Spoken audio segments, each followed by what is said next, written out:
Bapak Ibu sekalian, berhala itu akar dari segala berhala. Entah itu mamon, entah itu nafsu kedagingan, entah itu harga diri, kekuasaan, ingin dihargai, entah itu masalah yang berlarut-larut, atau berbagai macam berhala lain, itu pusatnya cuma satu akarnya, yaitu diri sendiri, ego yang menjadi berhala. Jadi kalau kita melihat orang, kita bisa membedakan, ini egois sekali, berarti masih banyak berhala dalam dirinya. Terutama dirinya sendiri adalah berhala. Berhala itulah yang paling sulit dikalahkan, yaitu diri sendiri. Musuh terbesar kita itu diri sendiri, bukan sesama kita. Ada amin ya? Sebab seseorang bisa kesetanan kalau dirinya menjadi berhala.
Shalom Bapak Ibu yang terkasih, dimanapun kita berada saat ini, kita mau datang ke hadirat Tuhan. Mari persiapkan hatimu, dengan tulus kita menyembah Dia. Dalam berat kami tapaki hidup ini Tuhan, tapi kami mau belajar mengikut jejak-Mu.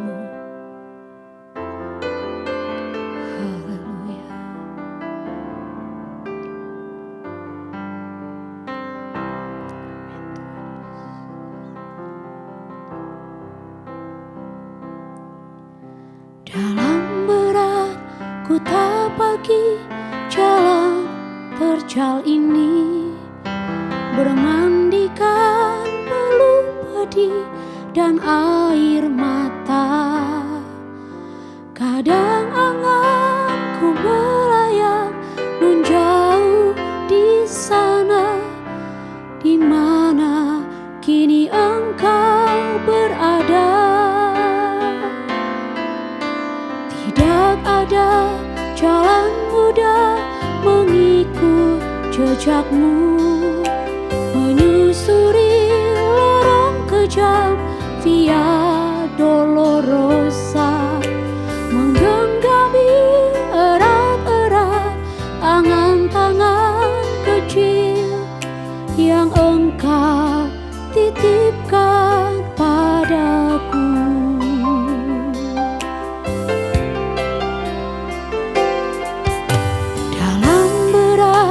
Ku tapaki jalan terjal ini, bermandikan peluh padi dan air mata.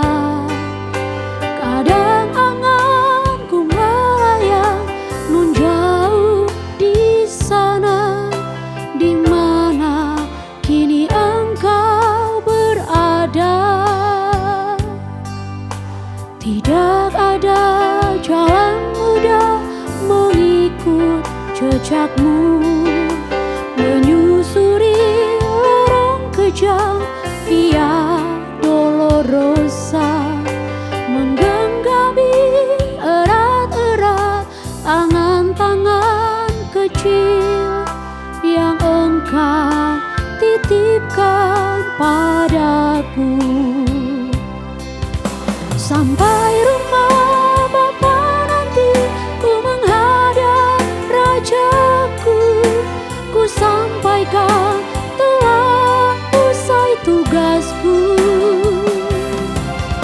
Ku cium kaki-Mu Tuhan yang berlubang paku, ku bisikan hamba mencintaimu.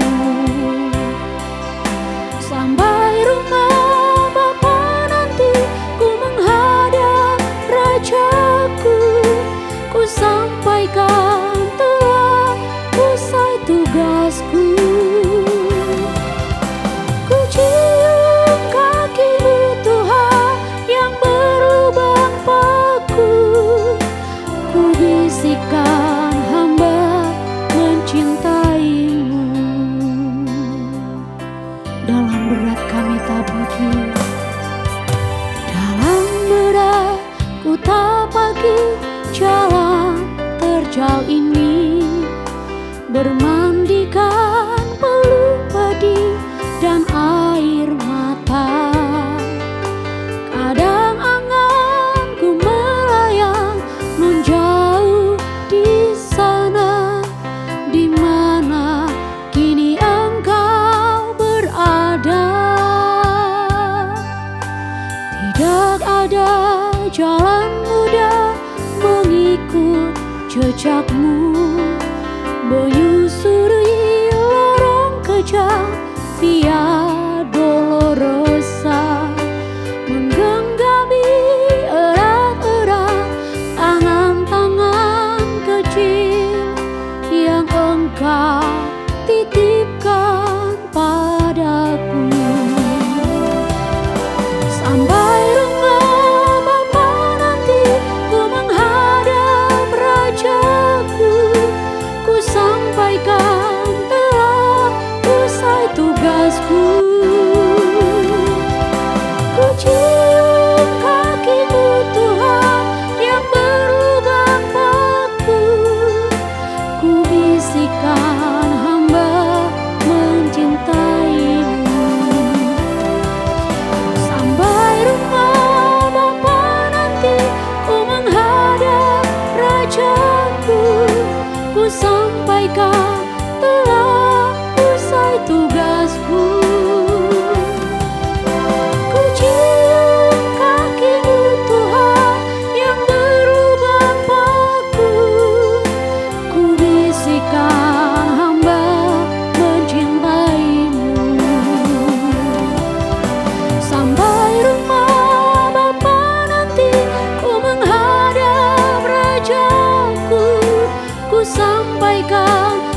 Sebab dia lahir ke dunia bagi kita semua, amin.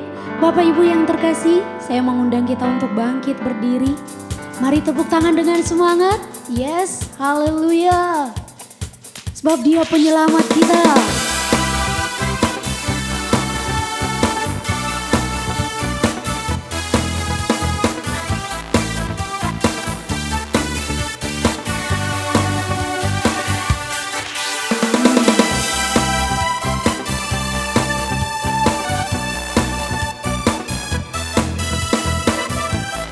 Mari kita bersuka di dalam Tuhan. Dia lahir ke dunia bagi kita semua. Begitu besar kasih-Nya, selamatkan manusia. Sesuai dengan janji-Nya, Dia datang kembali.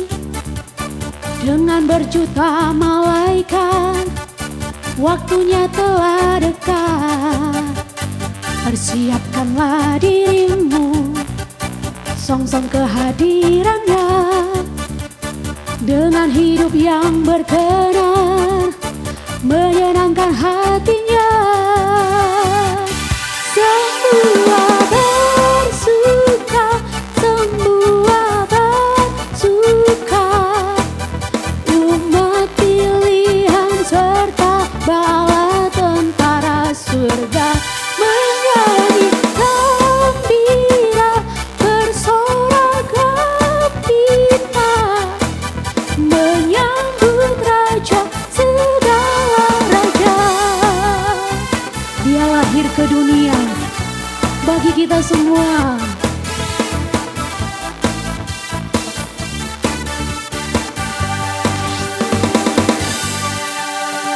Dia lahir ke dunia bagi kita semua. Begitu besar kasih-Nya, selamatkan manusia. Sesuai dengan janji-Nya, Dia datang kembali. Dengan berjuta malaikat, waktunya telah dekat. Persiapkanlah dirimu, songsong kehadirannya. Dengan hidup yang berkenan, menyenangkan hatinya. Semua bersuka, semua bersuka. Umat pilihan serta bala tentara surga menyanyi gembira, bersorak gembira, menyambut Raja segala raja. Semua bersuka, semua bersuka. Umat pilihan serta bala tentara surga menyanyi gembira, bersorak gembira, menyambut Raja segala raja. Sesuai dengan janji-Nya, Dia datang kembali, amin. Mari bersuka sambut kedatangan Tuhan. Sesuai dengan janji-Nya, Dia datang kembali. Dengan berjuta malaikat, waktunya telah dekat. Persiapkanlah dirimu, songsong kehadirannya. Dengan hidup yang berkenan, menyenangkan hatinya. Semua bersuka, semua bersuka. Umat pilihan serta bala tentara surga menyanyi gembira, bersorak gembira, menyambut Raja segala raja. Mari tepuk tangan di atas kepala. Sambut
Kita berikan tepuk tangan sorak-sorai kemuliaan bagi Tuhan. Amin. Saya persilakan untuk duduk kembali.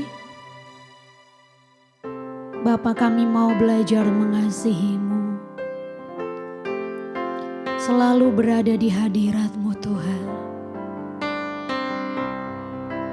Menghayati kekudusan-Mu. Haleluya.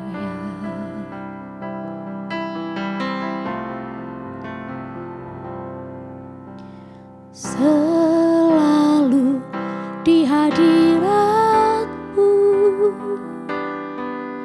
menghayati kekudusan-Mu. Ku gentar dan hidup tidak bercela, agar layak tinggal di dalam-Mu. Menjaga perasaan Bapa, pelayanan yang sesungguhnya.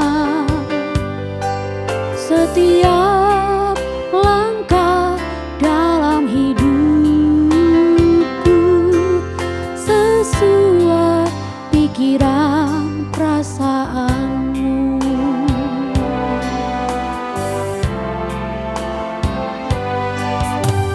Selalu di hadirat-Mu, menghayati kekudusan-Mu. Ku gentar dan hidup tidak bercela, agar layak tinggal di dalam-Mu.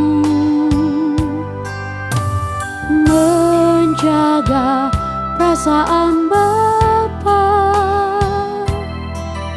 pelayanan yang sesungguhnya. Setiap langkah dalam hidupku sesuai pikiran perasaan-Mu. Ku mengasihi-Mu, ku menghormati-Mu. Engkau satu-satunya harta milikku, berharga di hidupku. Kau yang ku rindukan, Kau yang ku nantikan. Bila ku boleh datang memandang wajah-Mu Tuhan. Amin. Selalu di hadirat-Mu, menghayati kekudusan-Mu. Ku gentar dan hidup tidak bercela, agar layak tinggal di dalam-Mu. Menjaga perasaan Bapa, pelayanan yang sesungguhnya. Setiap langkah dalam hidupku sesuai pikiran perasaan-Mu. Ku mengasihi-Mu,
Shalom saudara sekalian. Tidak terasa kita sudah memasuki minggu pertama di bulan Desember. Kita akan sampaikan firman Tuhan secara berseri menyambut Natal. Untuk itu kita mari siapkan hati kita menyambut Natal dengan benar. Mari kita tundukkan kepala. Bapa di surga, sejak kami kecil, kami selalu menyambut Natal di bulan Desember. Tetapi kami masih saja berbuat salah. Di bulan Desember tahun ini, kami mau menyambutnya dengan cara yang berbeda. Kami mau siapkan seluruh hati, sikap hati kami untuk menyambut dengan benar. Mohon berkati seri menyambut Natal ini, agar kami boleh mengerti dengan benar bagaimana menyambut Natal dengan benar. Terima kasih Bapa. Kami percaya Engkau berkati channel kami ini dan Engkau berkati mulut hamba-Mu ini untuk menyampaikan kebenaran. Hanya di dalam nama Tuhan Yesus kami berdoa dan mengucap syukur. Amin. Bapak Ibu saudara sekalian, Natal adalah satu momen yang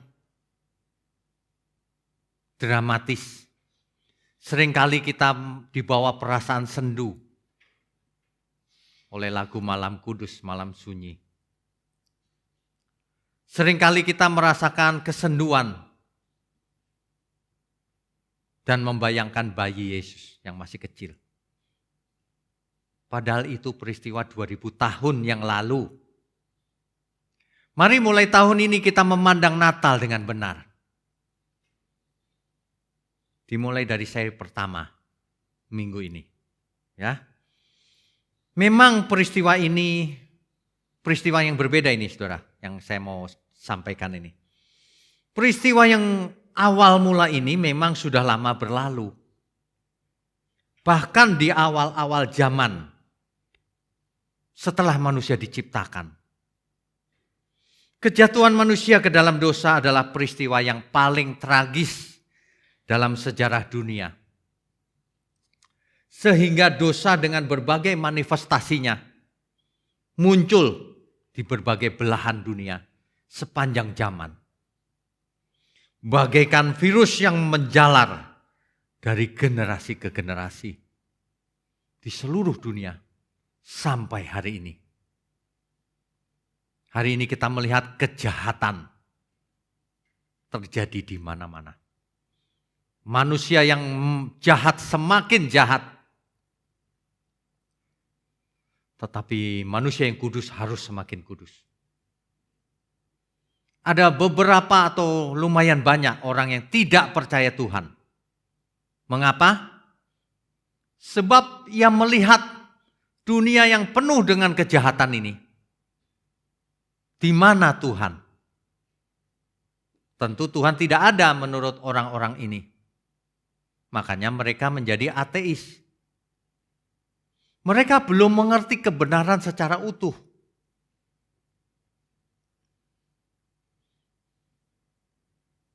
Hari ini tidak banyak lagi yang menyuarakan akan hal ini. Fakta ini hampir terkubur, hampir tergilas oleh arus zaman. Orang tidak peduli terhadap asal mula dunia ini. Orang tidak peduli dengan Alkitab. Mereka beranggapan bahwa Alkitab itu mengandung kisah-kisah mitos, tidak relevan dengan dunia hari ini. Yang ditulis oleh manusia biasa, tidak dianggap kitab suci. Bapak Ibu perlu mengerti bahwa iblis itu berusaha menutupi kebenaran ini. Berusaha membelokkan pikiran manusia ke tempat lain. Hati-hati. Jangan pernah berpikir tidak ada iblis atau tidak ada setan. Faktanya ada. Banyak orang tidak mengalami sih. Tapi jangan pakai pikiran sendiri. Pikiranmu itu tidak bisa dipakai untuk mengerti hal-hal yang di luar logika kita. Segera setelah Adam dan Hawa jatuh dalam dosa, Tuhan menjatuhkan hukuman kepada si ular. Ular itu akan menjalar dengan tubuhnya. Segera setelah manusia jatuh dalam dosa, manusia dihukum. Hawa akan kesakitan waktu melahirkan. Bumi akan menumbuhkan onak duri. Adam akan bekerja keras untuk mendapatkan nafkah hidup. Bumi tidak seperti bumi mula-mula lagi. Tetapi sekaligus Tuhan memberikan janji keselamatan. Inilah yang akan kita bahas. Kejadian 3 ayat 15. Ini kejadiannya adalah di Eden. Manusia masih di Eden. Tuhan menjatuhkan hukuman sekaligus janji keselamatan. Saya bacakan ya. Kejadian 3 ayat 15. Aku akan mengadakan permusuhan antara engkau dan perempuan ini. Antara keturunanmu dan keturunannya. Keturunannya akan meremukkan kepalamu. Mu di situ si ular. Dan engkau akan meremukkan tumitnya. Nya di situ musuhnya si ular. Keturunan perempuan itu. Ya, inilah proklamasi secara langsung dari Tuhan sendiri di Eden. Bapak Ibu sekalian. Beberapa bapak gereja mula-mula. Yaitu Justin Martyr dan Irenaeus itu menyebut kejadian 3 ayat 15 ini dengan istilah proto-euangelion.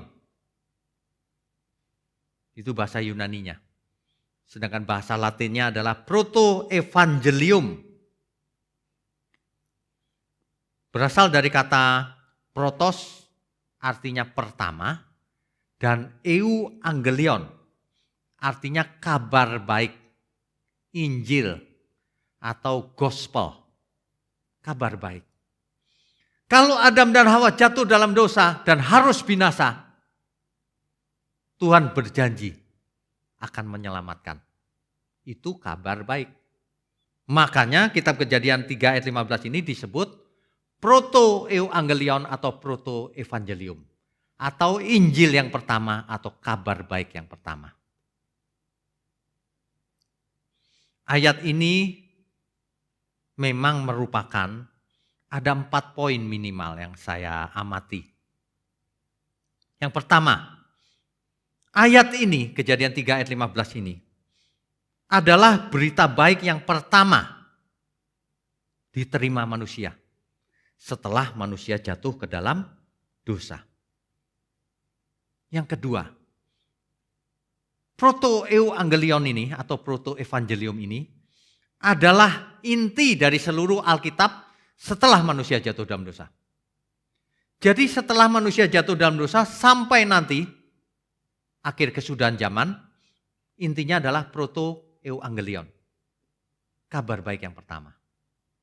Itu inti dari seluruh Alkitab. Ya. Satu-satunya harapan manusia. Yang keempat, bukti. Ayat ini bukti betapa besarnya kasih Allah kepada manusia. Sehingga ketika manusia jatuh dalam dosa, memang manusia itu diusir dari Eden. Tapi sekaligus disediakan jalur keselamatan. Yaitu keturunan perempuan itu. Demikian Bapak Ibu. Ini merupakan bukti bahwa Allah sangat mengasihi manusia. Nah, dalam proto-euangelion ini ada beberapa poin yang sangat penting yang kita akan bicarakan di pagi ini. Ya. Yang jelas Allah berfirman akan mengadakan permusuhan yang abadi antara siapa? Antara perempuan itu dan keturunannya. Keturunan si ular dan keturunan perempuan itu. Permusuhan abadi yang dimaksud oleh Tuhan di sini bukan permusuhan secara fisik, bukan adu tenaga dalam atau adu kesaktian, bukan. Ini adalah peperangan rohani yang sebenarnya. Peperangan rohani yang terjadi sejak proto-evangelion sampai kesudahan zaman. Itulah sebabnya peperangan rohani hari ini adalah perwujudan dari proto-evangelion itu. Memang rencana Tuhan bahwa kita harus berperang melawan si iblis. Sayang sekali hari ini banyak beredar ajaran-ajaran peperangan itu kalau keliling naik mobil. Lalu tuang-tuang minyak urapan di perempatan. Lalu doa menengking-nengking roh jahat.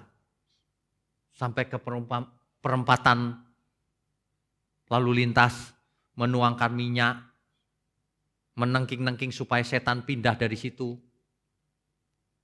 Mengapa tidak pakai nalar ya? Tidak pakai Alkitab lagi. Kalaupun di situ ada roh jahat. Kalau kita usir roh jahat itu pindah ke perempatan lain. Untuk apa diusir-usir seperti itu? Lagi pula yang dikatakan oleh Alkitab sebagai peperangan bukan peperangan itu. Itu bukan peperangan rohani. Setan gak bisa diusir. Dia ada di dunia ini sampai kesudahan zaman. Justru dia adalah musuh kita. Kalau bisa diusir dengan cara mudah begitu, dunia ini sederhana, aman. Kenapa ya manusia suka ngarang-ngarang sendiri cara melawan setan? Padahal di Alkitab sudah dijelaskan. Contohnya Tuhan Yesus ketika dicobai oleh si iblis. Apakah adu tenaga, energi? Tidak. Tapi adu firman. Setan saja pakai ayat Alkitab. Tuhan Yesus menjawabnya juga pakai ayat Alkitab. Itulah peperangan rohani. Bahwa hidup kita ini harus sesuai Alkitab. Bukan keliling, doa keliling. Doa keliling percuma.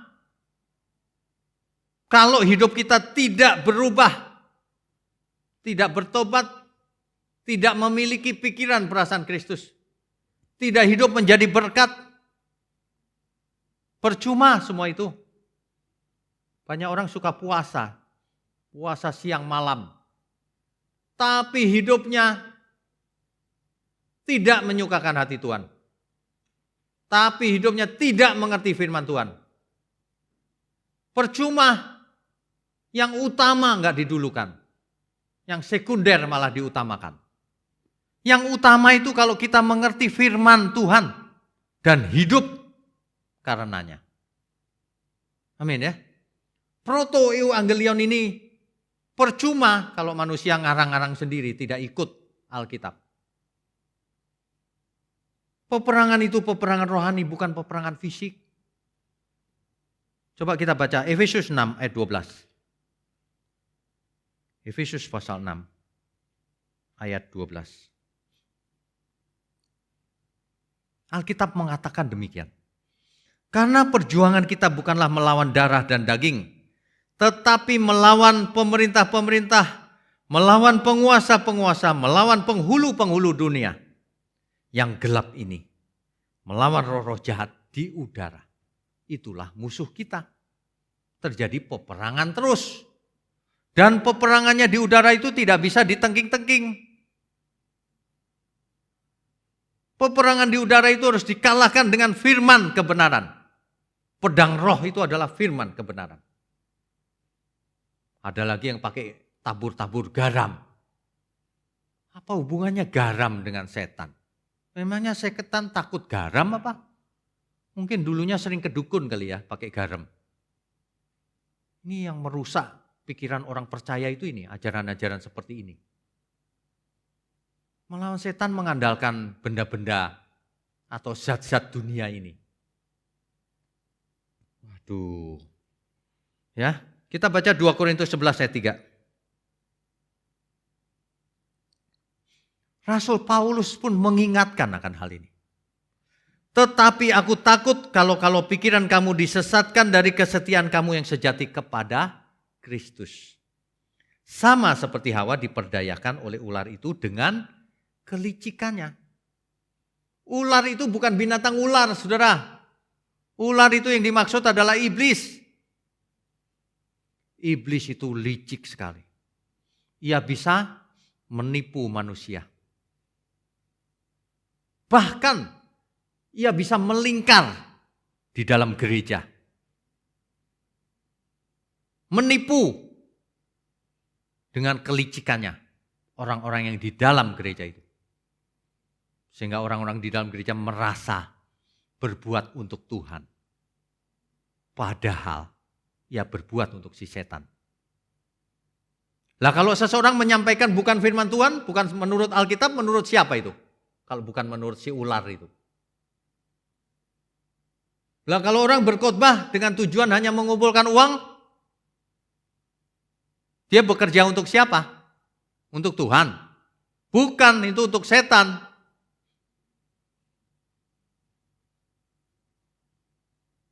Proyek Tuhan dari semula itu proto evangelium. Keselamatan bagi semua orang. Makanya ya Bapak Ibu ya, janganlah kita suka mengarang-arang sendiri. Pakailah Alkitab. Berhubungan dengan Tuhan setiap saat. Agar kita mengerti maksudnya. Ya. Peperangan rohani yang terjadi antara keturunan si ular itu. Siapa itu? Ini adalah figuratif, bukan binatang ular yang punya telur lalu beranak, bukan. Ini artinya adalah si setan atau iblis, roh-roh jahat, dan semua pengikutnya. Inilah permusuhan abadi. Bermusuhan dengan siapa? Keturunan perempuan itu. Coba kita baca Galatia 3 ayat 16. Galatia pasal 3 ayat 16. Adapun kepada Abraham diucapkan segala janji itu dan kepada keturunannya. Perhatikan baik-baik. Tidak dikatakan tanda kutip kepada keturunan-keturunannya. Seolah-olah dimaksud banyak orang. Tidak. Tetapi hanya satu orang. Jadi tanda kutip dan kepada keturunannya itu yang dimaksud adalah Kristus. Inilah penggenapan dari proto evangelion. Digenapi di dalam Kristus.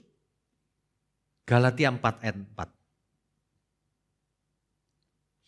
Tetapi setelah genap waktunya, maka Allah mengutus anaknya yang lahir dari seorang perempuan dan takluk kepada hukum Taurat. Itulah Kristus. Allah mengutus anaknya. Dalam Yohanes 3 ayat 16 itu jelas sekali. Karena begitu besar kasih Allah akan dunia ini, maka dikaruniakan anaknya yang tunggal Tuhan kita, supaya barang siapa yang percaya kepadanya tidak binasa, melainkan beroleh hidup yang kekal. Jelas ya Bapak Ibu? Nah, Kristus menang. Lalu lanjutannya, Kejadian 3 ayat 15 tadi, keturunannya akan meremukkan kepalamu. Keturunan perempuan itu akan meremukkan kepala si ular. Apa artinya? Artinya Kristus akan menghancurkan pekerjaan si iblis. Dan kelak akan membinasakan si iblis. Itu artinya.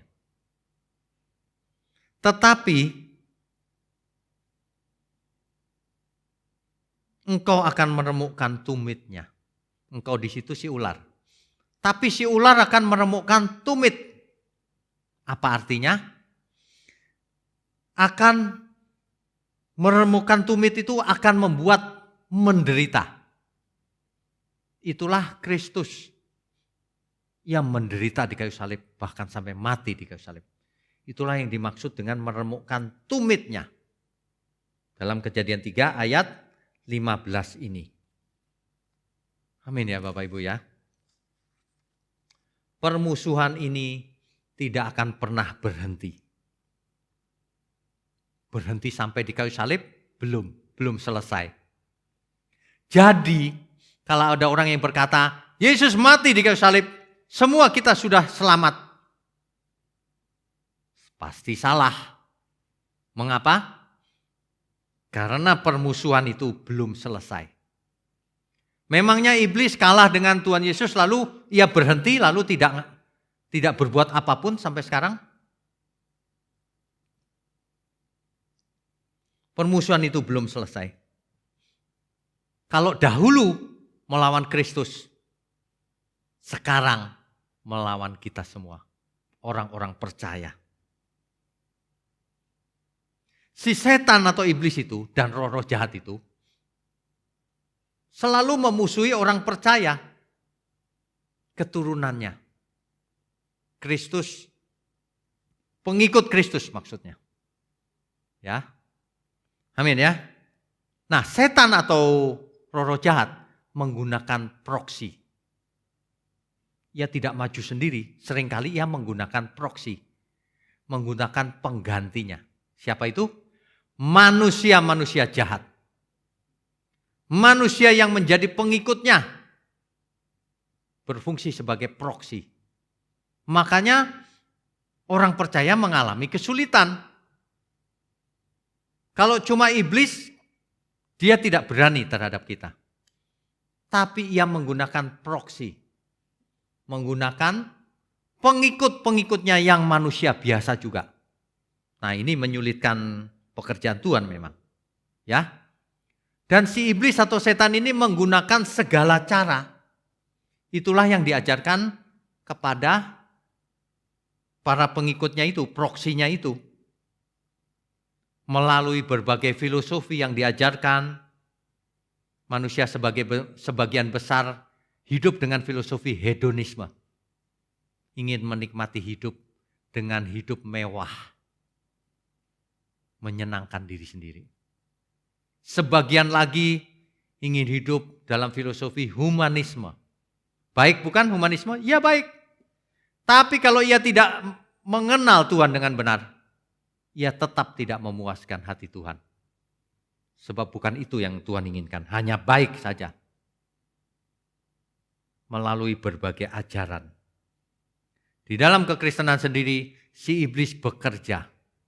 Melalui berbagai teologi yang salah.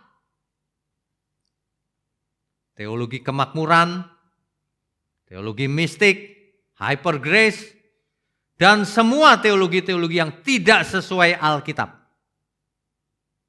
Ini pasti pekerjaan si iblis, menyesatkan pikiran manusia. Manusia yang merasa pintar lebih mudah disesatkan. Biasanya ia sombong. Makanya mudah diselewengkan pikirannya. Padahal Alkitab kita sudah jelas sebenarnya. Semua itu dengan tujuan agar manusia kalah dalam peperangan rohani. Tidak menjadi seperti Kristus. Ya. Nah, dalam menyambut Natal di bulan ini, mari kita diingatkan lagi akan kabar baik yang pertama itu. Proto-evangelium. Di mana manusia harusnya binasa, tapi diberi kesempatan untuk selamat. Bukan hanya selamat, untuk menjadi anak-anak Allah. Ini luar biasa loh. Kita diingatkan akan kabar baik yang pertama itu yang disampaikan langsung oleh Tuhan di Eden. Ada dua intinya dari proto-evangelion ini. Yang pertama, Sejak awal manusia jatuh dalam dosa, Allah menyediakan solusinya, yaitu anugerah. Ia mengirim anaknya yang tunggal untuk meremukkan kepala si ular, untuk membinasakan pekerjaan iblis, untuk menebus kita semua. Ia mengirim anaknya sebagai penggenapan dari proto euangelion. Itu yang pertama. Yang kedua, sayang sekali, faktanya tidak semua orang menerimanya. Coba kita baca ya, Yohanes 1 ayat 11 sampai 12. Yohanes 1 ayat 11 sampai 12. Ia datang kepada milik kepunyaannya, tetapi orang-orang kepunyaannya itu tidak menerimanya. Tetapi semua orang yang menerimanya diberinya kuasa supaya menjadi anak-anak Allah, yaitu mereka yang percaya dalam namanya. Diberi hak istimewa, dididik supaya menjadi anak Allah, supaya ikut membinasakan pekerjaan iblis, supaya menjadi seperti yang sulung Tuhan Yesus, supaya ikut menggenapi proto euangelion, bermusuhan dengan iblis, dan kita harus menang. Amin ya saudara sekalian ya. Di bulan Desember ini kita menyambut Natal. Ini adalah seri yang pertama Bapak Ibu, di mana kita diingatkan kabar baik yang pertama. Banyak orang merayakan Natal di mal-mal, merayakan dengan pohon cemara yang tinggi sekali, mewah.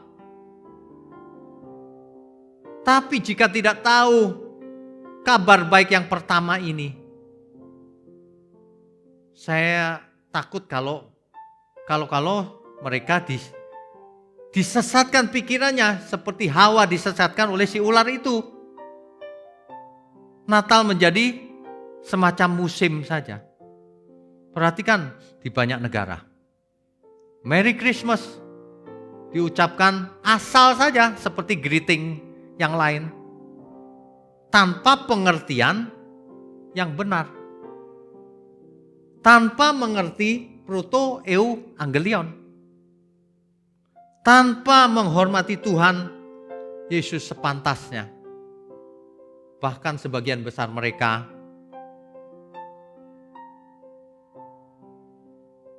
sebenarnya tidak percaya kepada Tuhan. Mereka hidup suka-suka dengan filosofi duniawi. Ya, bagaimana mungkin menyambut Natal tapi dengan spirit duniawi?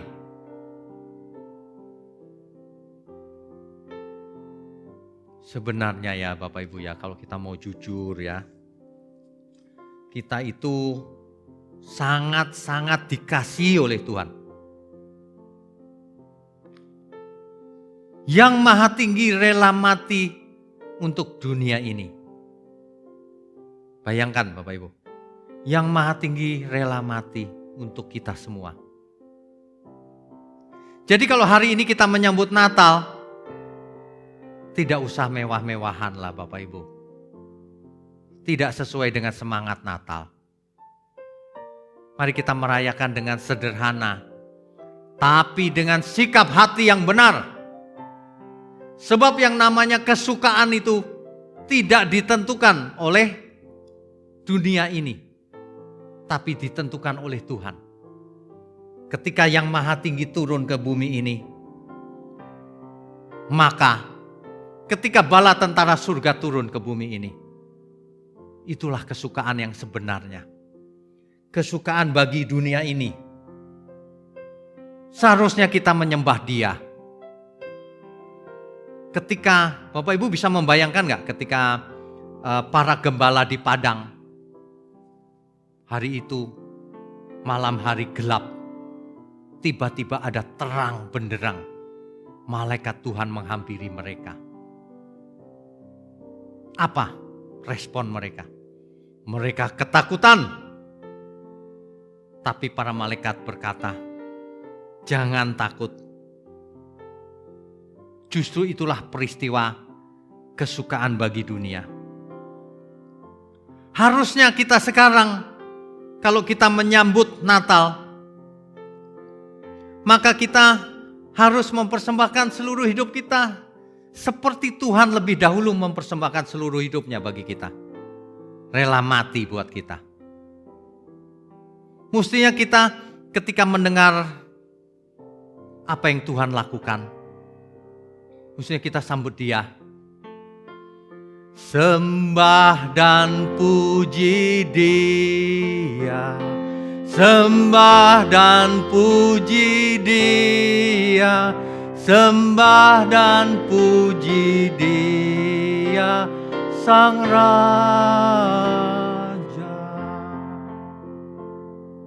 Ingat ya Bapak Ibu ya, menyembah bukan hanya dengan mulut.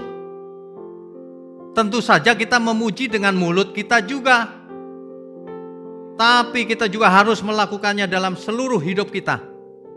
Menyembahnya dalam roh dan kebenaran. Ada amin ya?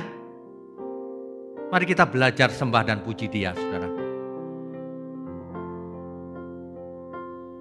Sembah dan puji Dia, sembah dan puji Dia, sembah dan puji Dia, Sang Raja.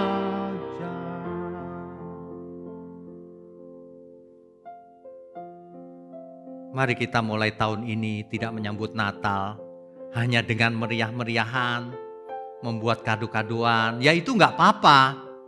Tapi mari kita kembali kepada esensi yang utama. Jika Sang Raja itu datang, mari kita sembah Dia dalam seluruh hidup kita. Sang Raja itu sekarang sedang pergi ke surga dan kelak Ia datang kembali.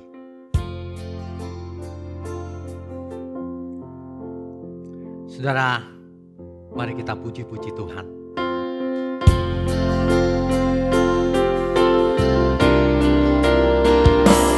Hai, mari berhimpun dan bersukaria, turut semua ke Betlehem.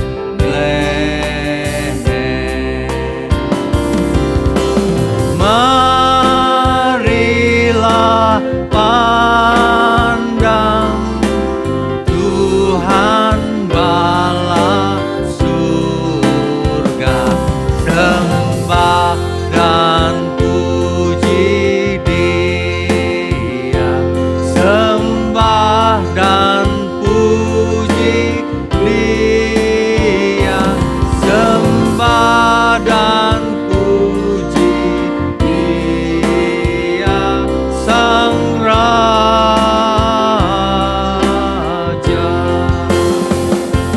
Bernyanyilah kamu, tentara Malaikat,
Bapak Ibu sekalian, marilah hidup kita ini merupakan puji-pujian bagi Tuhan kita. Marilah kita di sisa umur hidup kita ini, kita mulai mengerti bahwa kabar baik itu sudah diproklamasikan sejak dahulu kala. Segera setelah manusia jatuh dalam dosa. Hari ini pun 2000 tahun sudah berlalu sejak penggenapannya di dalam Tuhan Yesus. Kisah Natal. Hari ini yang perlu kita mengerti adalah, mari jadikan seluruh hidup kita merupakan sembah dan puji bagi Dia. Amin, Bapak Ibu. Mari kita puji Dia sekali lagi. Sembah dan puji Dia.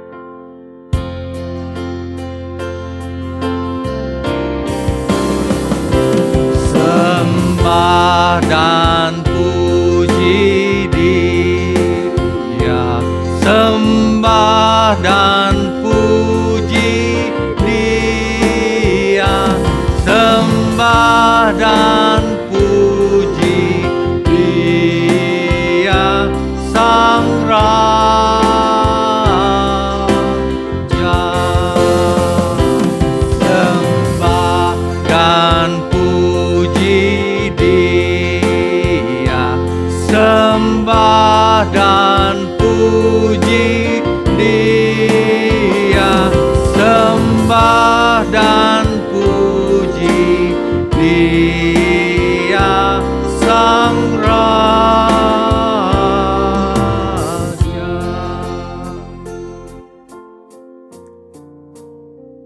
Amin.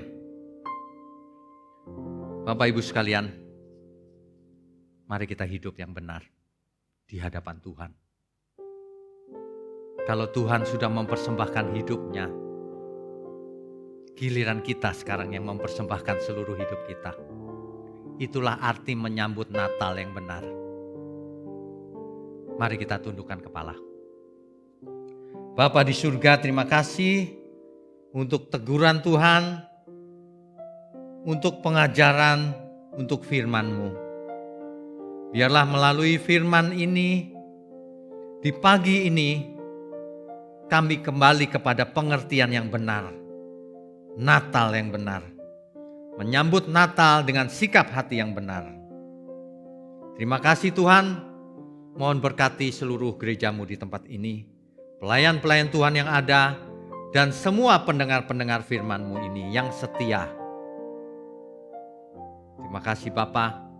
Kami serahkan seluruhnya ke dalam tangan-Mu. Hanya di dalam nama Tuhan Yesus Kristus kami sudah berdoa dan mengucap syukur. Haleluya. Amin.